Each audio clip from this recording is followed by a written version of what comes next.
Hey everyone! On this episode of Breaking Bread, we are going to be around St. Mary's Star of the Sea, so don't go anywhere. It's going to be a lot of fun.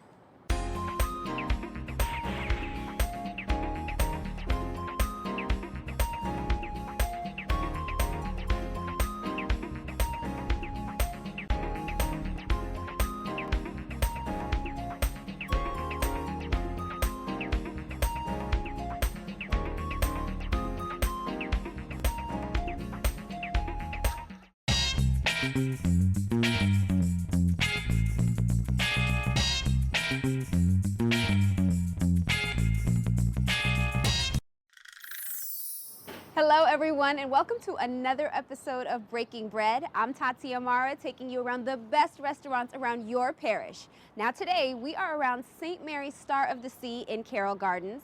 And this neighborhood is really cozy and residential, but it has the hustle and bustle of the BQE right down the street. And it's also filled with cute cafes and fabulous restaurants. Now we're going to meet up with Monsignor Jamie a little bit later on, and we're going to talk about the meaning of St. Mary's Star of the Sea, another attribute of the Blessed Mother, and we'll give you a great explanation and talk about the neighborhood and have a great time. So let's get this show going.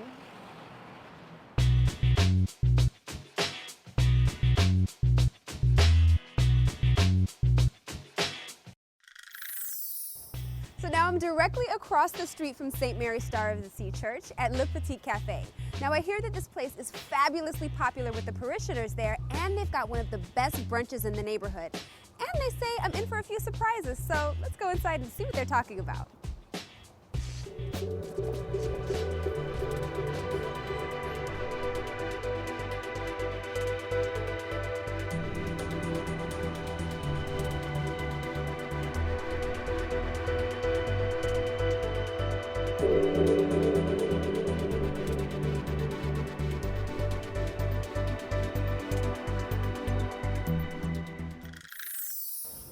So I'm here with Justina from Le Petit Cafe, and I want to thank you for having us.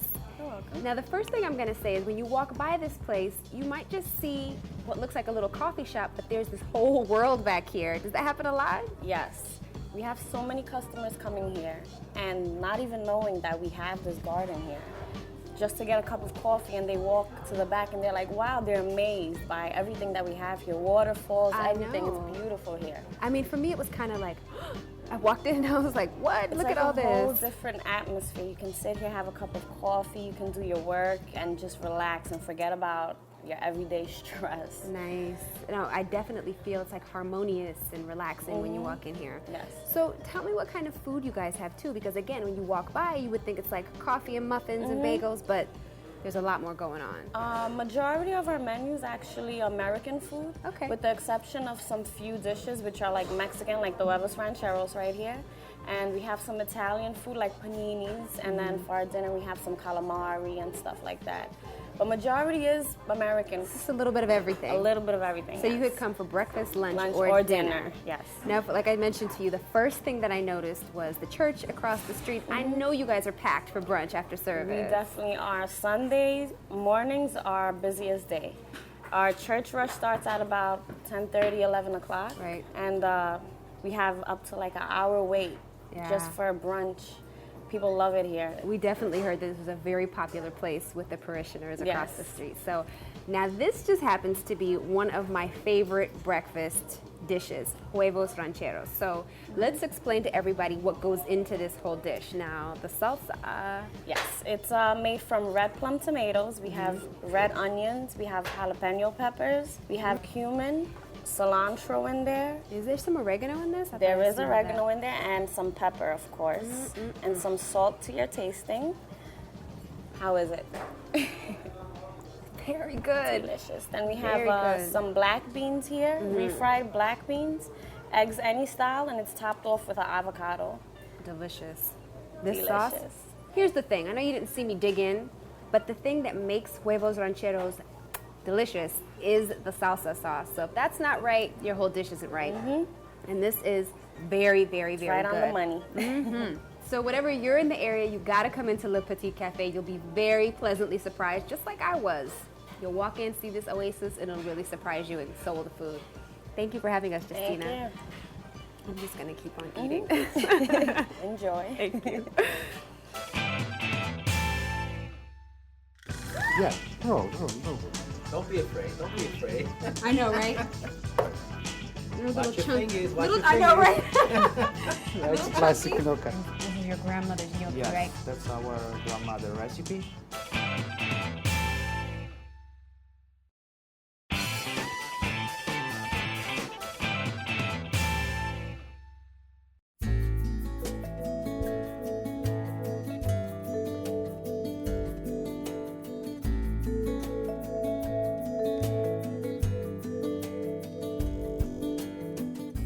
Welcome back to Breaking Bread, everyone. And look, Monsignor Jamie joined us. Hi, Tati. How are you? Good. What do you think of this place? So unique. I mean, I beautiful. feel like I'm in a rainforest. It feels like a rainforest, doesn't it? Well, it's time for a little coffee, cake, and conversation. And since I picked the desserts, they have apple in them. So Oh, sorry. apple's my favorite. Me too. So we're around St. Mary's Star of the Sea. And I'm actually really excited to be here because there's a whole beautiful story about the name of the church. Well, we're in Red Hook, which is right near the port. And, years ago, the ports were very busy, not like today. Mm-hmm. And the church was established. It's one of the oldest churches in the diocese. Right, you were because it was telling near me. well, many of the churches that were established near the ports. Mm-hmm. Because that's where all the activity was. That's where all the ships came in. Right. Where people lived and worked. Okay. So this church was dedicated to our Blessed Mother to watch over the port. Right. Mary started Star of the Sea, like many parishes throughout the country and throughout the world around the sea have been given the title Our Lady Star of the Sea to watch over, the workers, the port, the people that would come in on the Coming in ships. and out. Right. So it's, our Blessed Mother, is the protects all different forms of people, and we turn to our Blessed Mother for, protection Right. and comfort. And the sea has always been, has always looked to the Blessed Mother for protection. Sure, smart, right?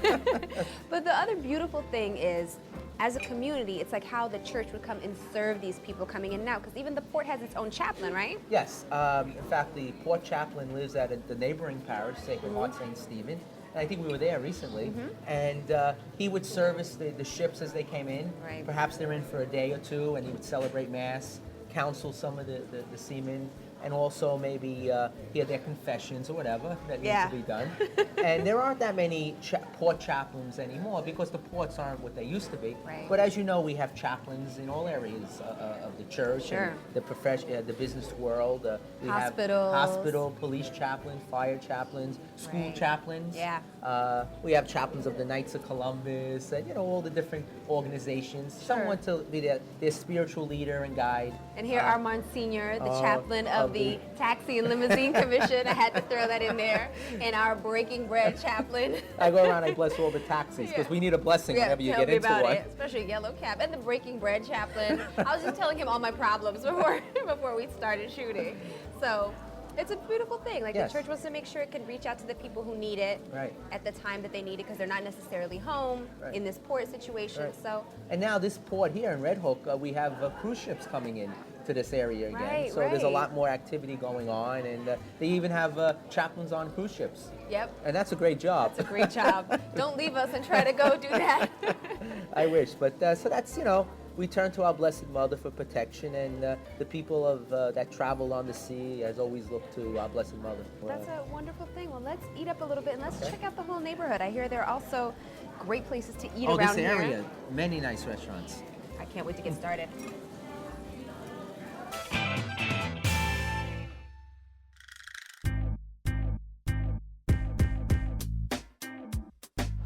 You know, Monsignor, it seems like as you're walking down the street from Mary Star of the Sea, there's like every kind of food on this block.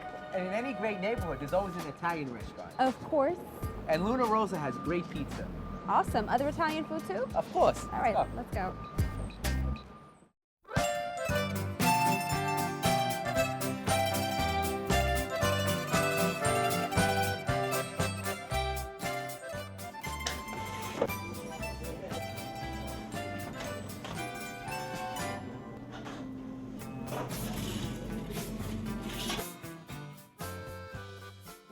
All right, guys, so we came into Luna Rosa, and here Pasquale, one of the owners, decided to give us a lesson on how to make gnocchi. So we just went for it, right, Monsignor? Gnocchi is my favorite pasta. So, and I don't know how to make it, so what do we do? I'm so excited. This is the pasta. The raw, Now that's flour and potato. flour and potato. That's it. Old Nothing style. else. Now, Pasquale, you said this is how your grandmother used to make it, right? Yes. It's delicious and natural, healthy. And simple. It's Oh, simple. simple. That's it. You can do for your home, you know? Now some people put eggs, some people put ricotta. This is simple potato and flour. Nice. And you're gonna cook this up for us with some sauce, right? Yes, I can cook in different sauce. Regular sauce, for cheese sauce, with seafood sauce. Okay, It's I'll very let good. you pick whatever you decide we'll eat. Okay, wanna try? Okay. You know, Why not? right. Why not? You gotta live a little, right? Yeah, roll, no good. Don't be afraid. Don't be afraid. I know, right? Okay. Then roll it a little more. It's too Yeah. much, right? That's Okay. right. There are little Watch your chunk- fingers, watch little- your I know, fingers. right? It's classic no-cut, the wood. Voila! Not Right, bad, not perfect, bad. perfect. I tried. I couldn't help myself. It looked like too much fun. Now I know you're gonna go in the kitchen and you're gonna make something with the gnocchi for us, right? No problem. All right, No thank you. problem. See how easy that is? That was easy. I didn't mess it up either. This is the gnocchi, and in 2 minutes it's ready.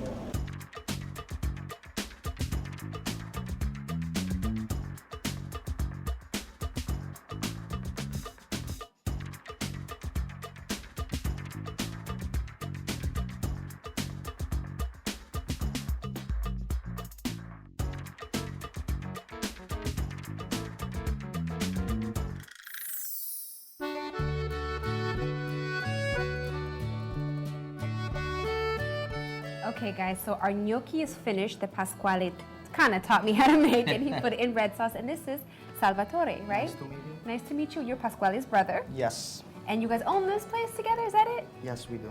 Wonderful. Now you made the pizza. Okay, yes. All right. How long have you guys been here? 3 years? All right. And now Pasquale made this from scratch. Is everything from scratch, homemade? Yes, everything is homemade, and as we do in Italy, you know. Italy, and this is your grandmother's gnocchi, Yes, right? that's our grandmother recipe, and you know. It's so light. Yes, Mm-hmm. thank you. Excellent. Basically, our kitchen is pretty simple, traditional taste. You know, we don't like to mess up too many flavor. Right. And these pizzas, look at this. I know. Let's, I'm gonna go for this. This This one? is that's tomatoes and mozzarella. Yes, that's the basic one, the traditional mozzarella, And tomatoes, this here and is basil. with ricotta. That's the mozzarella. Luna Rossa pizza. Oh, okay.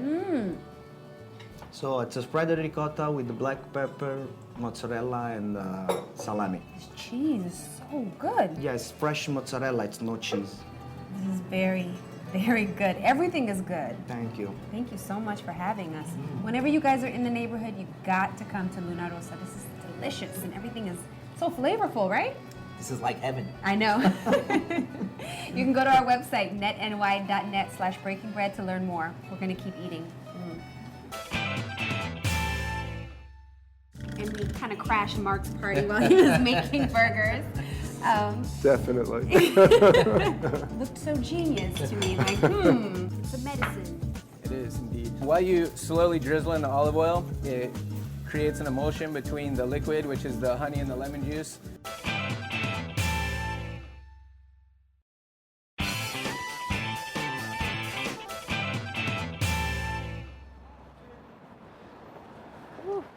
Monsignor, I am stuffed. Oh, that was delicious. Real traditional home cooking. It was fantastic. You know that was someone's grandmother's recipe. That food was amazing. Do But we have room for hamburgers? I don't think we have a choice. They're expecting us. Let's go. Come on.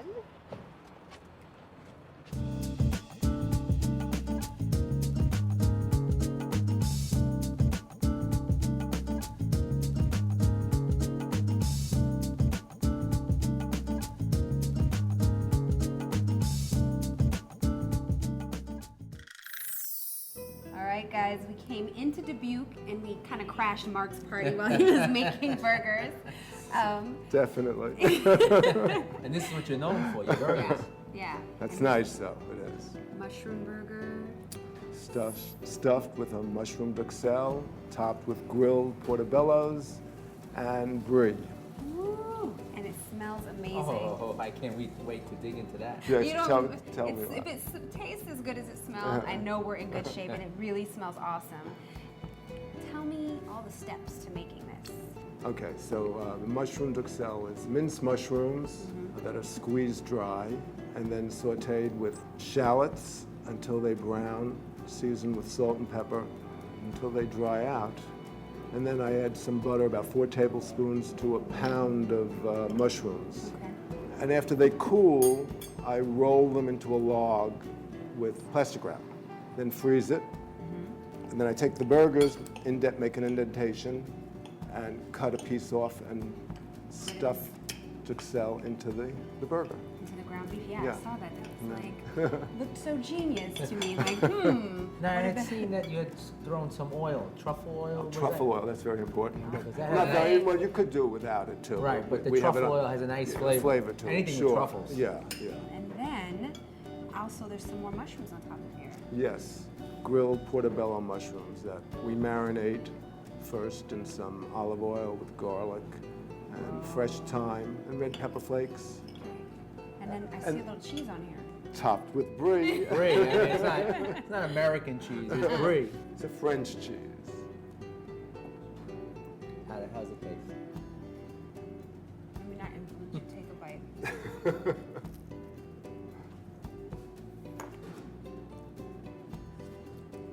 That is out of this world. Oh my gosh. That is good. Are you kidding me? This is outrageous. Very good. There's going to be a line out that door telling in you. another week or two. Once word gets out, Oh my gosh. This is good. I don't think it could be more clear about it.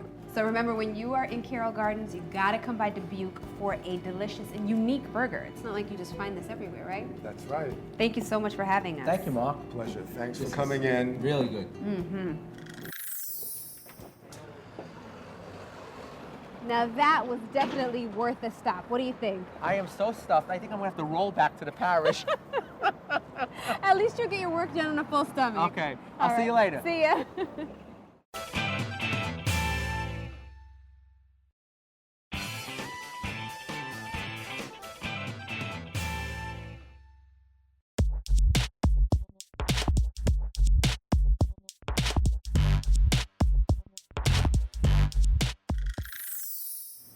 So now I'm about 2 blocks away from St. Mary's Star of the Sea Church, and I heard that if you want tapas in this neighborhood, this is the place to come. Welcome to Paulo Cortado. Now, let's get in that kitchen and see what they're gonna make for us. Come on.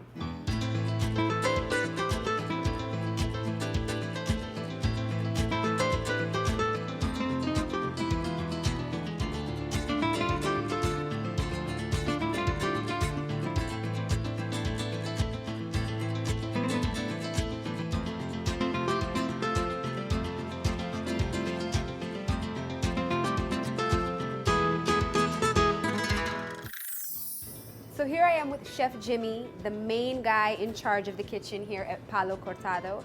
And tell me what we're gonna make here. I see like this beautiful array of ingredients. Today we're gonna make a classic Spanish dish from Galicia. It's on the northwest corner of Spain, Oh, I've been there. and it's called pulpo a la gallega. Oh, cool. Let's get started. Basically, this dish consists of octopus, which is the main ingredient, potatoes, and it's heavy on the pimenton, which is Spanish paprika. Let's do it. Sounds good to me. All right, so when we first start the dish, when I get this order, this is one of our most popular dishes.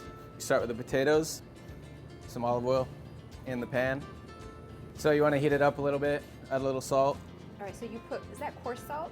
Yeah, this is sea salt. Nice. And I put it on the bottom of the pan, so when I put the potatoes in, it's already kind of seasoned on one side. Got it. Fresh pepper. Pepper for the same reason? Yep. Throw on the potatoes, and you got to make sure they're all kind of flat so it gets nice color. And then you want to season the other side as well. Now while these potatoes are roasting, I'm going to do the vinaigrette, which is kind of my part of the pimenton in this dish. It's a simple vinaigrette. Basically, a vinaigrette consists of 1/3 of any kind of acid and then 3 parts of oil. So we're going to start out with honey, which is miraculous. If you've never studied it before, it's worth it. It's a medicine. It is indeed. Then some lemon juice. That was 2 ounces of honey, juice of 1 lemon. This is smoked pimenton and has a nice smoky flavor, so it's going to go well with the potatoes that are getting a nice color on it right now. season it with a little salt. So I'm gonna whisk these ingredients together Nice. like this, Beautiful red color. nice and deep. So get them nice and incorporated like this, all mixed together. And then you emulsify this vinaigrette with olive oil platform and drizzle in some olive oil slowly. And we're looking for about a half a cup right here to kind of balance the sweetness and the tartness of the lemon juice. So you're whisking while you're pouring it in. Tell me why. While you slowly drizzle in the olive oil, it creates an emulsion between the liquid, which is the honey and the lemon juice, and the fat particles from the oil. And they stick together and become a little bit thicker. You can see the mixture's Yeah. getting some viscosity right here. It's a little bit thicker, kind of like a syrup. No, it's very, very visible. And this is going to create a nice glaze, sort of, for the crunchy potatoes. So we got our vinaigrette. I'm going to start out by garnishing the plate with a little bit of paprika. This is kind of like a classic garnish for this dish. They go really heavy on the pimenton for this. So next step is take those nice roasted potatoes, Smell Seasoned well. awesome, by the way. salt, and coarse black pepper. They're beautiful golden brown. There we go. Crispiness going on. Now I'm going to use the same pan to finish the octopus part of it. So we're going to start with that. There's already enough olive oil in the pan to saute the octopus with. Octopus is an ingredient that a lot of people are afraid to cook with because they don't know how to cook it. It's actually very easy to cook. Yeah. And we're going to start by sauteing this in the same pan, same olive oil. You want it to be medium-high heat so you get a little sizzle here going. You also want to season the octopus, salt. No need the pepper on this one, the pimenton will do the trick. So some salt, and this is some finely minced shallot that I did before. These are really fine, and basically it'll just melt away in the fat, and you won't really be able to tell that they're there, but it adds a nice kind of background flavor that's mellow. Also, I'm going to add some fresh, coarsely ground coriander, which is actually the only spice that is also an herb, if you didn't know that. Nice. This is going to create a citrusy, kind of nutty flavor that you'll get one bite here and there, so it won't be consistent across the board. It'll add interest and texture. The texture because it's very coarsely ground and not powdery, right? Exactly. Finish it with some fresh lemon juice. Smells amazing. And some chiffonade cilantro. And there you have it. Pick it up. So now the vinaigrette, here it is. You see it has a nice viscosity to it. It's going to create a nice glaze for the roasted fingerling potatoes. So basically I just drizzle it right on the top, maybe a little around the edge for some garnish. And then plate the roasted octopus, which is finished with the coriander seeds, lemon juice, and cilantro. Nice. And when I plate food, I try to make it have character. So the little tentacles and the little suction cups that octopus has, I try to keep it on the outside so you can definitely see the character of the beast that you're about to be eating. Well, listen, don't make it too nice, otherwise then I feel bad when I eat it. So, but that's good. You won't have any trouble. No, I will handle this, definitely. And here it is, pulpo a la gallega. Nice, thank you so much. You're welcome. I'll give you a full report. Enjoy.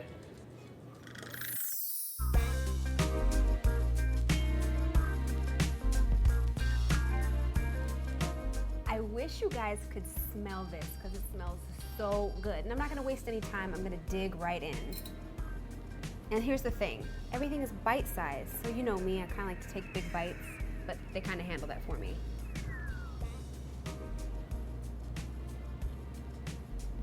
Buttery on the inside, a little crispiness on the outside of the potato, and I haven't had octopus in a while, so I'm eager to try this.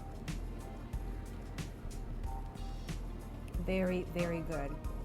Not rubbery at all. And again, I love how there's simple ingredients and something tastes so good. The coriander is very slight, but so tasty. Kind of nutty, kind of spicy. Very, very good. So whenever you're in the neighborhood, you gotta come check out my new tapas spot. I'm gonna keep eating.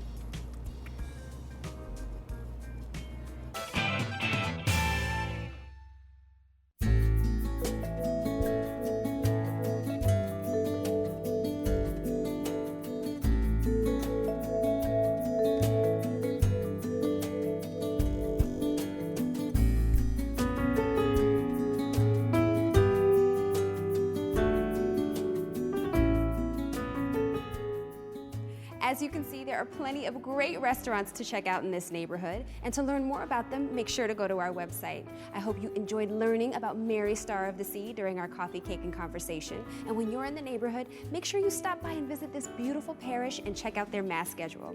Well, that's all for today's show, and I'll see you guys again next time.